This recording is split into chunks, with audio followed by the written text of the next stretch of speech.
బిచ్చగాళ్ళ సంఘాన్ని కూడా ఏకం చేయగలిగిన శక్తి, రిక్షా దొక్కుకునే సంఘాలను కూడా ఏకం చేయగలిగిన శక్తి ప్రొఫెసర్ కోదండరామ్ గారు ఆ రోజు బాధ్యత నిర్వహించలేదా?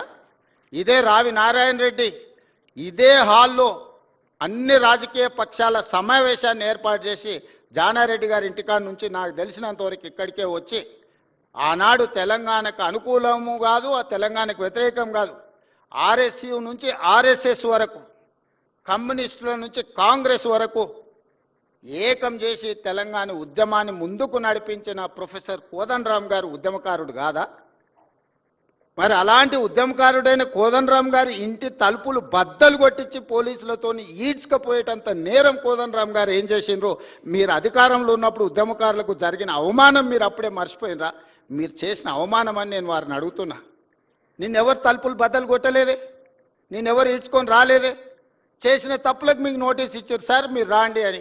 లేదు నా వయసు కొంచెం ఎక్కువ ఉంది మీరే వచ్చి తీసుకురండి అంటే, సరే సార్ మీరు అధికారిక నివాసం ఉంది కదా మీరు అక్కడ ఉంటూ వస్తామంటే, లేదు లేదు లేదు నేను ఎక్కడనో ఫామ్ హౌస్లు ఉంటే ఎక్కడ ఉంటే అక్కడ బాత్రూమ్లు ఉంటే బాత్రూంలోకి వచ్చి రాసుకోండి అంటే, ఇదెక్కడి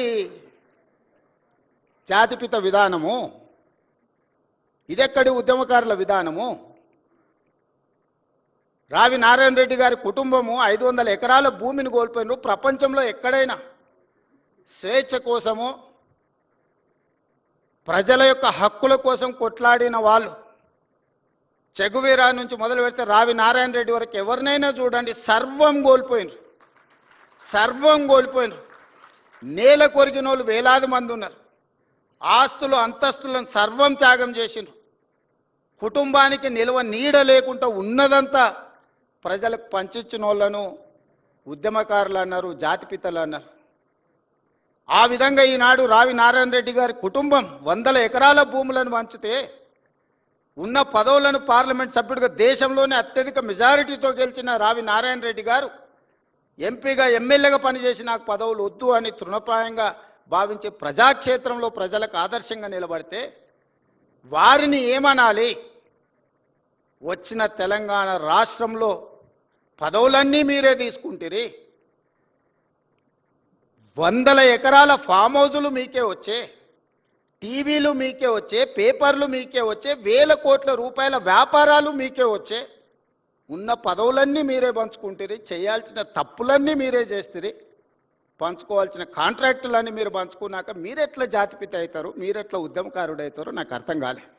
ఒకవేళ మీరే జాతిపిత మీరే ఉద్యమకారులు అయితే రావి నారాయణ రెడ్డి గారు, ప్రొఫెసర్ కోదండరామ్ గారు సుప్రీంకోర్టు జడ్జిగా జస్టిస్ సుదర్శన్ రెడ్డి గారు తెలంగాణ రాష్ట్ర ఏర్పాటు ప్రక్రియలో అవసరమైతే తన బాధ్యతను కూడా పక్కన పెట్టి ఎవరేమనుకున్నా సరే ఈసారి ప్రజలకు స్వేచ్ఛ రావాల్సిందే, సామాజిక న్యాయం జరగాల్సిందే, సమానమైన అవకాశాలు రావాల్సిందే అని ముందుకొచ్చిన జస్టిస్ సుదర్శన్ రెడ్డి గారు లాంటి వాళ్ళని ఏమనాలి? దయచేసి ప్రజలు తిరస్కరించినప్పుడు అర్థం చేసుకోవాలి. ప్రజాక్షేత్రంలో మీరే స్వయంగా ఎమ్మెల్యేకి ఓడిపోయినప్పుడు, పార్లమెంటు ఎన్నికల్లో మీకు ప్రజలు ఒక్క సీటు కూడా ఇవ్వలేదన్నప్పుడు, ప్రజల తిరస్కరణకు మీరు గురైనరు. కానీ ప్రజలు ఓటేయక ప్రజలే తప్పు చేసిందన్న ఆ నేరాన్ని ప్రజల మీద మోపడానికి ప్రయత్నం చేస్తే ఇదెక్కడి ప్రజాస్వామ్యము, ఇదెక్కడి జాతిపిత, ఇదెక్కడి ఉద్యమకారుడి ఆలోచన? నాకైతే అర్థం కాలే. ప్రజల తిరస్కరణకు గురైనప్పుడు ప్రజాస్వామిక విలువలను గౌరవించే వాళ్ళు ఎవరైనా ఉంటే నేను చేయగలిగిన ప్రయత్నం చేసినా, ఇప్పుడు ప్రజలు తిరస్కరించారు కాబట్టి హుందాగా ప్రజాక్షేత్రంలో నుంచి నేను తప్పుకుంటున్నా అని ముందుకొచ్చి ప్రకటిస్తే కొంతైనా మీ గౌరవం నిలబడుతుంది. ప్రజాస్వామ్యంలో ప్రజాస్వామ్యానికి స్వేచ్ఛ ఉన్నది, క్రిమినల్ కాన్స్పిరసీకి స్వేచ్ఛ లేవు. డెమోక్రటిక్ ప్రాసెస్లో ప్రజాస్వామిక విలువలు ప్రజలు లేదా ప్రజాప్రతినిధులు స్వేచ్ఛగా ప్రజాస్వామ్య పరిమితికి లోబడి వారి అభిప్రాయాలను వ్యక్తపరచడానికి మాత్రమే స్వేచ్ఛ ఉంది తప్ప నేరాలు చేస్తాం, ఆ నేరాలను మీరు అడగొద్దు, మీరు విచారించొద్దు అనే స్వేచ్ఛ, క్రిమినల్ ఫ్రీడమ్ లేదు అని నేను భావిస్తున్నా. ఈ రెండిటికున్న చిన్న తేడాను తెలంగాణ సమాజం గమనించాలి. అధికారం ఉన్నప్పుడు దాన్ని దుర్వినియోగాన్ని చేసి అధికారాన్ని పదిలం చేసుకోవాలన్న ఆలోచనతోని వేల కోట్ల రూపాయలు, వందల ఎకరాల భూములు అన్ని రకాలుగా సంపాదించుకొని అక్రమ మార్గాలను ఎంచుకున్నప్పుడు విచారణ తప్పదు. ప్రజాస్వామ్యబద్ధంగా డాక్టర్ బాబాసాహెబ్ అంబేద్కర్ గారు ఇచ్చిన రాజ్యాంగమే అది. ఒకసారి హోదాకు వస్తే ఏ నేరాలు చేసినా ఆ నేరాలను విచారించకూడదని ఎక్కడా లేదు. సిబు సోరెన్ గారు ఎంత కొట్లాడిండ్రు. సిబు సోరెన్ లేకపోతే ఆ రాష్ట్రం వస్తుండేనా?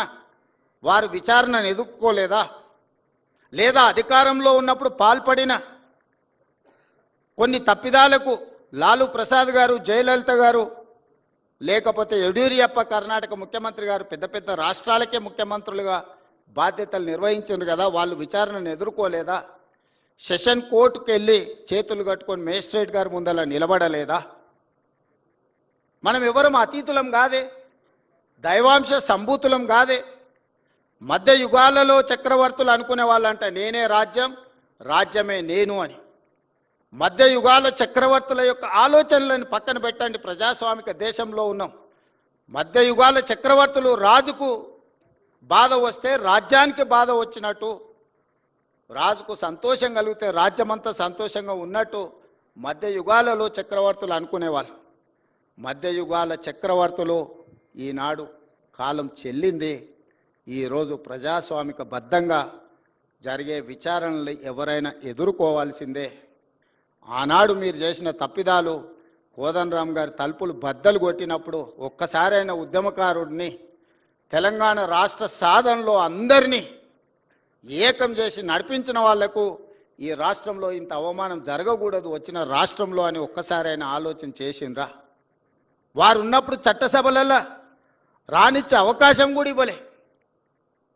ప్రజా పరిపాలన ఏర్పడ్డ తర్వాత వారిని శాసనమండలి సభ్యులుగా పెద్దల సభలో ఉండాలని పంపిస్తే సుప్రీంకోర్టు వరకు కేసేసి కొట్టేయించిన చరిత్ర మీది.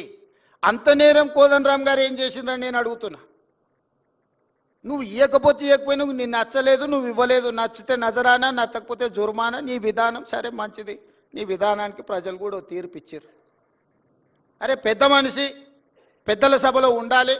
మాలాంటి యువకులకు వారు ప్రజల నుంచి నిత్యం ప్రజల మధ్యలో ఉంటారు, ప్రజల నుంచి సమస్యలు తెలుసుకుంటారు, వాటిని చట్టసభలలో ప్రస్తావిస్తే ఆ సమస్యలు పరిష్కరించవచ్చని ఒక మంచి ఆలోచనతోని వారిని పెద్దల సభకు తీసుకొస్తే, ఆ తీసుకొచ్చిన పెద్దల సభలోకి తెచ్చిన అంశాన్ని కూడా సుప్రీంకోర్టు వరకు కేసులేసి కొట్లాడి కొట్టేయించాల్సినంత తప్పిదం ప్రొఫెసర్ కోదండరామ్ గారు ఏం చేసిండ్రని నేను ఈ వేదిక మీద నుంచి అడుగుతున్నా.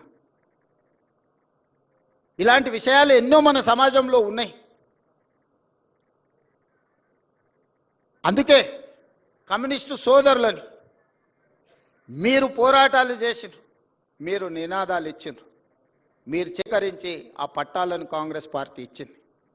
అడవులలో ఉండే ఆదివాసీలకు అటవీ హక్కుల చట్టం ఉండాలి, వాళ్ళ హక్కులను కాపాడాలి అని మీరు కొట్లాడితే 2006 అటవీ హక్కుల చట్టాన్ని తీసుకొచ్చి పోడు భూముల పట్టాలు 10 లక్షల